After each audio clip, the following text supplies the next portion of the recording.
Tingginya curah hujan sejak sebulan terakhir di beberapa daerah membuat petani cabai banyak mengalami gagal panen. Tanaman cabai rusak dan buahnya rontok hingga membusuk, bahkan curah hujan tinggi menyebabkan tanaman cabai gagal berbuah, hingga tanaman rusak. Karena serangan hama dan penyakit tanaman cabai sangat luar biasa saat musim penghujan, dan petani pun mengalami kerugian. Hal inilah yang menyebabkan harga cabai di pasaran tinggi bahkan sejak memasuki tahun baru 2025 terus-menerus mengalami kenaikan. Seperti di Pasar Cilengsi, Desa Cilengsi Kidul, Kecamatan Cilengsi, Kabupaten Bogor, yang harganya mencapai Rp120.000 untuk harga cabai rawit merah atau lebih dikenal cabai setan, dan untuk cabai rawit hijau mencapai Rp60.000. Seperti diungkapkan Debu, salah seorang pedagang, sejak 3 hari terakhir kenaikan harga cabai tersebut hampir setiap hari terjadi. Adapun besarnya kenaikan dari Rp10 hingga Rp20.000 yang menyebabkan penjualan menurun karena daya beli konsumen berkurang. Harga jual paling 150, 140 yang bagus.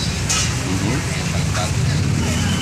Ada kenaikan dari harga berapa duit tadi, Mas? Ada kenaikan dari 90 dari cepet sampai 120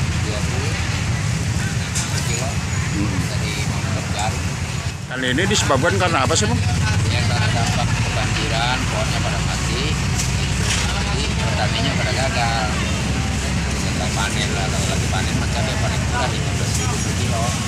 Sekarang mah pada mati pohonnya kebanjiran. Ya.